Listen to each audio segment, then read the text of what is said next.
할렐루야, 환영하고 축복합니다. 오늘은 금요일입니다. 하나님의 말씀은 마태복음 5장 17절입니다. 내가 율법이나 선지자를 폐하러 온 줄로 생각하지 말라. 폐하러 온 것이 아니요 완전하게 하려 함이라. 아멘.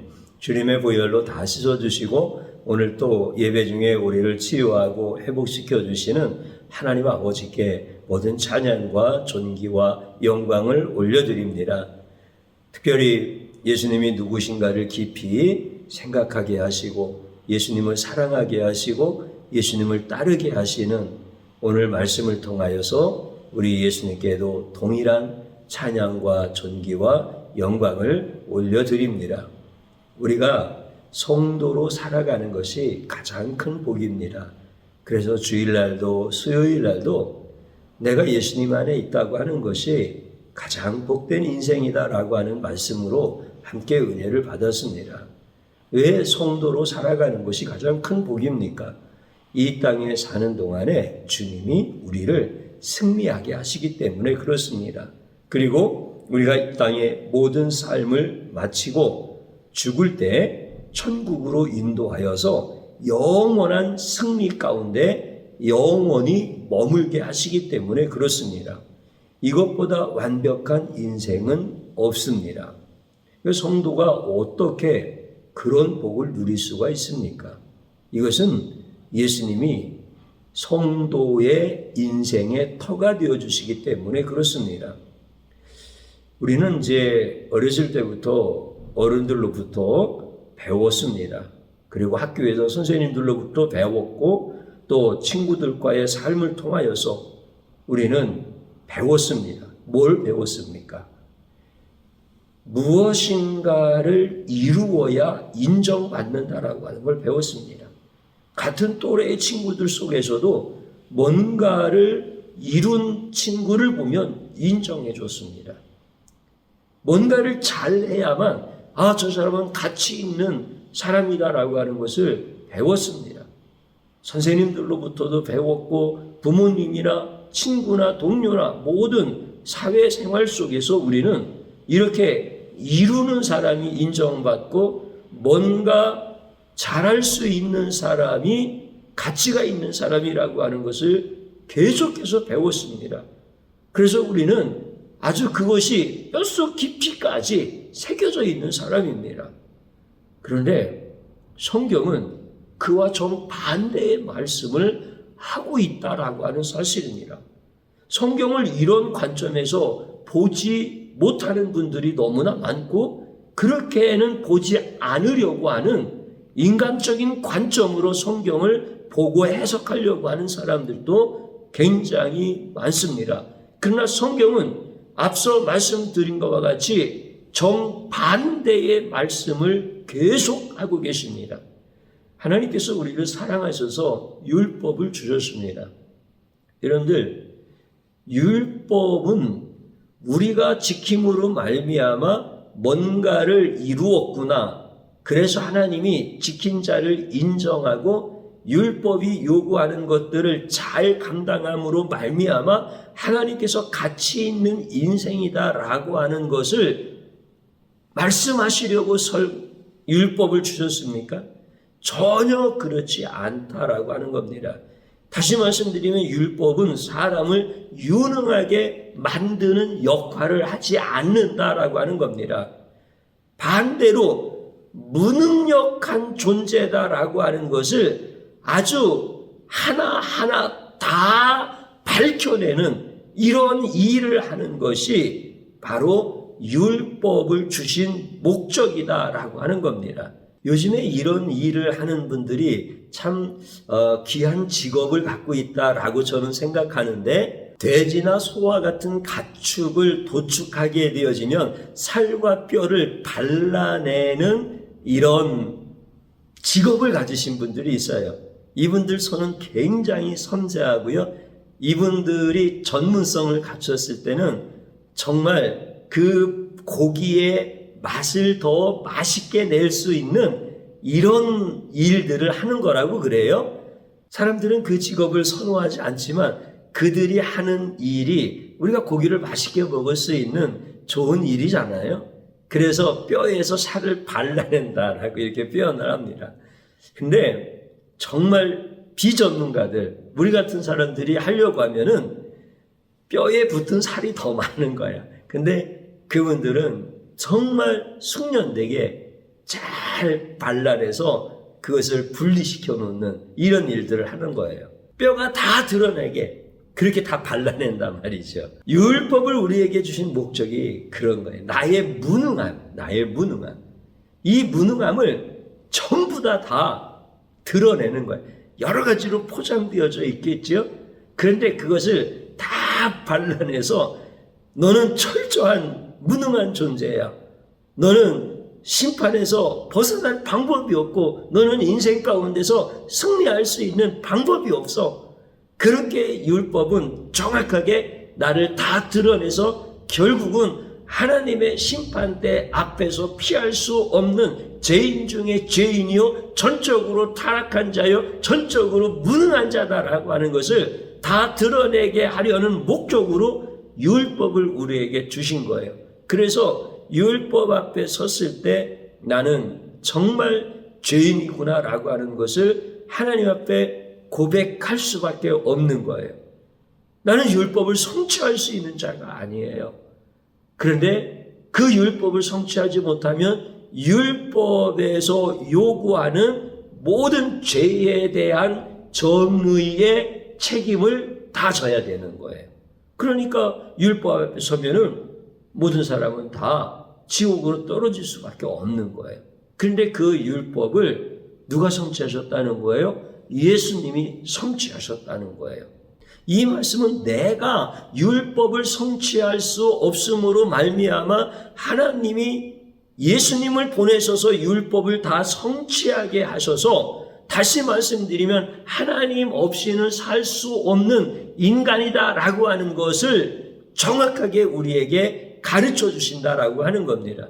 성경은요, 인간이 문제를 해결할 수 없을 때 하나님이 개입해서 문제를 해결해 주시는 사건을 반복적으로 계속 가르쳐 주고 있습니다. 예를 들어서 여호수아의 군대가 아말렉 군대와 싸움이 벌어진 거예요. 그런데 여호수아의 군대가 밀리는 거예요. 그러면 여호수아 개인도 죽는 것이고 모세도 죽는 것이고 이스라엘 백성들도 다 멸망하는 거예요. 그런데 그때 모세가 손을 들고 기도를 하는 거예요. 그러면 여호수아의 군대가 이기는 거예요. 그때가 뭐예요? 하나님이 인간으로서는 실패하고 인간으로서는 승리할 수 없는 그 자리에 개입하셔서 그 사건을 바꾸시는 거예요. 그러니까 하나님 없이는 승리할 수 없는데 하나님이 개입하시니까 승리하더라는 거예요.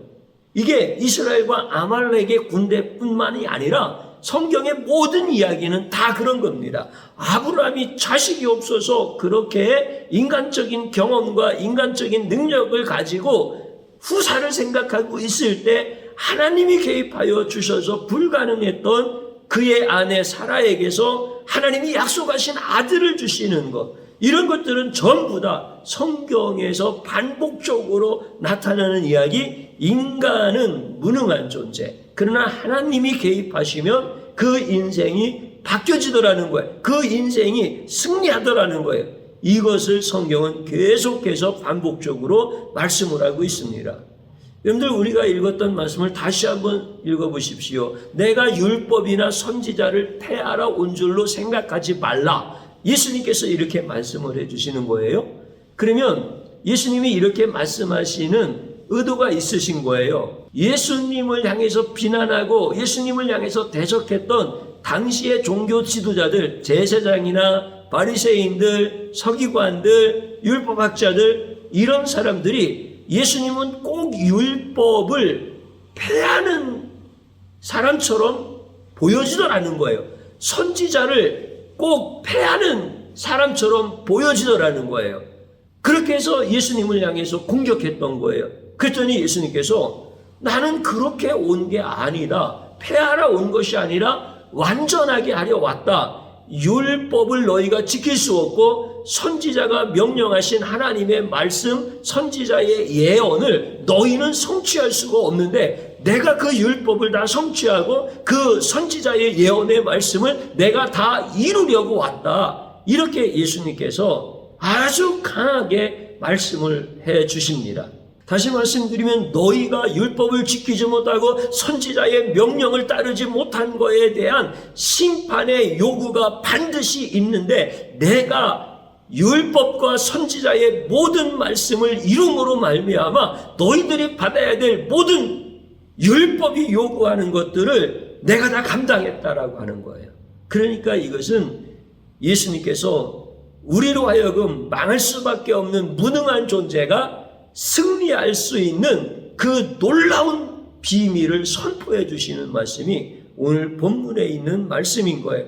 어떤 인간도 율법이 요구하는 것들을 다 치룰 수 있는 자가 없어요. 그런데 예수님께서 그것을 대신 다 치러주셨다는 거예요. 예수님께서 십자가에서 죽으실 때요, 성소의 휘장이 위에서부터 아래로 찢어집니다. 이 휘장은 지성소와 성소의 사이를 막고 있는 겁니다. 그리고 이것은 아주 굉장히 짜깁기를 통하여서 단단하게 만든 천이기 때문에 두께도 두껍고요. 이게 스스로 찢어지고 우연히 찢어지고 누군가 찢으려고 해도 안 찢어질 수 있을 만큼 이렇게 견고한 거예요. 그런데 이것이 위에서부터 아래로 쫙 찢어지는 거예요. 예수님이 십자가에서 죽으실 때 이 사건이 일어나는 거예요. 이건 이미 다 예언해 드린 말씀들이고 그리고 성취되어지는 사건들인 거예요. 이것은 곧 뭐예요? 천국의 문이 열려진다는 거예요. 예수님이 자기의 몸이 찢기서 흘리신 피로 말미암아 율법을 지키지 못하여서 율법이 요구하는 심판을 받아야 되는 우리가 그 예수님의 공로를 의지하여 이제는 천국에 들어갈 수 있는 길이 열렸다는 거예요. 이 길을 여실 때 사람이 한 역할은 하나도 없습니다. 모두가 처음부터 끝까지 예수님이 다 이루신 거다라고 하는 거예요. 이것이 오늘 예수님께서 말씀하시는 본문에 있는 말씀이다라고 하는 겁니다. 다시 말씀드리면 구약의 모든 명령과 제사와 예표와 예언의 모든 말씀들이 예수님의 삶과 예수님의 십자가와 예수님의 부활을 통하여서 전부 다 하나도 빠지지 아니하고 다 이루었다는 말입니다. 그래서 예수님께서 십자가에서 마지막 말씀이 다 성취하신 이후에 다 이루었다라고 하는 이 말씀으로 운명하시고 다시 3일 만에 부활하시는 이 놀라운 역사를 우리가 보게 되어집니다. 그러니까 예수님 성취 전에 천국에 들어가려면 율법을 하나도 빠짐없이 다 이룬 사람만이 들어갈 수가 있는 거예요. 그런데 그런 사람은 한 사람도 없다는 거예요. 율법 앞에서 내가 철저하게 죄인이고 철저하게 무능한 존재다라고 하는 거에 대해서 드러날 뿐이지 율법을 지킴으로 천국에 들어갈 수 있는 인간은 하나도 없다는 거예요. 그런데 예수님이 이것을 다 이루어주신 거예요. 예수님이 이루셨다라고 하는 것은 내가 무능하다는 뜻이에요. 예수님이 다 성취하셨다라고 하는 것은 나는 하나도 성취할 수 없는 전적으로 타락한 죄인이다라고 하는 것을 거꾸로 말씀해 주고 있는 거예요. 그래서 이제는 예수님이 그렇게 다 이루심으로 말미암아 우리는 무능하지만 우리는 천국에 들어갈 수 있는 자, 우리는 죄인이지만 천국에 들어갈 수 있는 자가 되었다라고 하는 것을 말씀을 해주고 있는 거예요. 다시 말씀드리면 인간은 어떤 문제도 해결할 수 없는 이런 존재이지만 예수님께서 인간의 모든 문제를 다 완벽하게 해결해 주셨다라고 하는 것이 오늘 본문에 있는 말씀인 거예요. 그래서 로마서에서는 사도 바울이 뭐라고 얘기해 주냐면은 자기 아들을 아끼지 아니하신 하나님께서 그리스도 예수와 함께 모든 것을 너희에게 주시지 않겠느냐 이렇게 말씀을 합니다. 그러니까 예수님이 모든 율법과 선지자의 명령을 다 성취하셨다고 한다면 그 아들을 보내신 하나님께서 그 아들과 함께 우리 앞에 인생 가운데서 우리를 넘어뜨리고 우리로 실패하게 하고 우리로 좌절 가운데서 멸망할 수밖에 없는 모든 요소들을 다 해결할 수 있는 능력을 우리에게 주셨다라고 하는 겁니다. 이것을 확신한다라고 이렇게 얘기합니다. 그래서 나는 확신하노니 사망이나 생명이나 천사나 권세자들이나 현재일이나 미래일이나 우리를 하나님의 사랑에서 끊을 것이 없다. 이렇게 확신하는 사도 바울의 고백을 보게 되어집니다. 예수님이 우리에게 이러한 은혜를 주신 거예요. 이분이 내 인생의 터라는 거예요. 어떤 사람들은 인생의 터를 자기의 가진 능력과 경험과 지혜를 인생의 터로 삼는 거예요. 그래서 나는 태어날 때부터 금수저로 태어났어. 그리고 내가 부모의 도움을 받아서 좋은 교육을 받았고, 그리고 또 나와 비슷한 사람을 배우자를 만나고, 그리고 나와 같은 능력 있는 사람을 인정해주는 직장에 들어갔고, 그리고 그곳에서도 내가 마음껏 내 능력을 발휘할 수 있는 이런 모든 여건들을 가르쳐줬고, 나도 그에 부합하여서 성실하고 선하게 열심히 다해서 내가 이제 아무것도 걱정하지 않을 만큼 많은 사람이 나를 존중해주고 나 자신도 이렇게 살아가고 있는 거야. 이렇게 자기의 인생의 터를 인간에게서 둔다고 한다면 그 사람은 반드시 망합니다. 그 대표적인 사람들이 예수님 당시의 바리새인들입니다. 종교 지도자들입니다. 제사장들입니다. 서기관들입니다. 이런 사람들은 자기에게 능력 있고 자기에게 경험이 있고 지혜가 있기 때문에 이 땅에 인생의 문제를 해결해 주시고 승리하기 위해서 자기의 목숨을 버리시기 위해서 오신 하나님을 그들은 거부했습니다. 여러분들 이제 우리들 주변과 지금 현재 일어나고 있는 현실의 세상에서 여러분들 예수님을 잘 믿는 사람들과 예수님을 대적하고 예수님을 설렁설렁 마치 아세스처럼 여기면서 믿는 사람들을 잘 구분해 보십시오. 어떤 사람들이 예수님을 잘 믿는 사람이고 어떤 사람들이 예수님을 대적하거나 예수님을 자기의 소견에 따라서 믿는 사람들입니까? 자기의 능력이 많은 사람들, 자기에게 지혜가 많은 사람들, 자기에게 어떤 문제를 해결할 수 있는 방법들을 많이 가지고 있는 사람들, 이런 사람들은 예수님을 전적으로 의지하지 않습니다. 그런데 나는 능력이 없습니다. 나는 무능한 자입니다. 나는 주님이 없으면 내 인생은 실패할 수밖에 없으며, 나는 주님이 없으면 주님께서 주신 은혜가 없으면 나는 율법이 요구하는 것을 하나도 다 치르지 못하고 지옥으로 떠질 인생입니다. 그래서 나는 예수님이 너무 좋고 예수님이 필요합니다. 이렇게 고백하는 사람들, 자기의 무능을 고백하는 사람들, 이런 분들이 예수님을 잘 믿지 않습니까? 이런 분들이 예수님을 따라가는 분들 아닙니까? 우리가요, 마음속에 근심이 있는 사람 주 예수 앞에 다 내어라. 우리 이 찬양 많이 드리잖아요, 성도님들과 같이. 여러분들 마음속에 근심이 있는 사람이 뭐예요? 세상 일로 근심하는 사람들, 주 예수 앞에 그 세상 일을 막 아뢰라고 하는 찬송입니까? 아니면 마음속에 예수가 없어서 근심하는 사람입니까? 마음속에 예수가 없어서 자기의 유능함과 자기에게 있는 능력과 자기에게 있는 지혜와 문제를 해결할 수 있었던 경험이 많은 이런 사람이 어떤 문제 앞에서 마음에 근심이 들어서 이 근심을 해결할 수 있는 또 다른 방법을 하나님 앞에 고백하라는 얘기입니까? 찬송은 그런 거 아닙니다. 마음속에 예수가 안 계셔서, 마음속에 내가 능력이 있어서 인생의 문제를 해결해 나갈 수 있다라고 여김으로 말미암아 내 마음에 예수가 없어서 근심이 되어지는 사람, 주 예수 앞에 아뢰어라. 그러면 주는 우리의 친구시니. 찬송이 이런 거 아닙니까? 우리는 이제 자기가 유능하다고 생각하는 사람은 다 망하는 겁니다. 왜 망하냐면 예수를 믿지 않아서 망하는 겁니다. 예수님을 따르지 않기 때문에 망하는 겁니다. 근데 나는 무능합니다. 나는 아무것도 할 수 없습니다.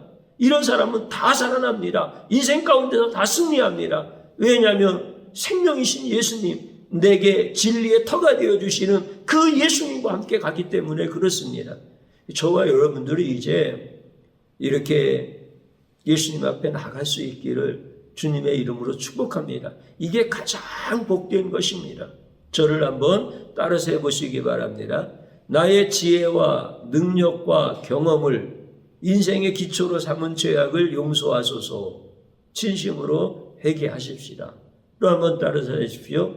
율법을 완성하신 예수님이 내 인생의 기초가 되어주심을 감사합니다. 아멘. 주님 한번 부릅니다. 주여, 오늘 이 시간에 주님 앞에 엎드립니다. 나는 진심으로 미련하고 나는 완악한 자입니다.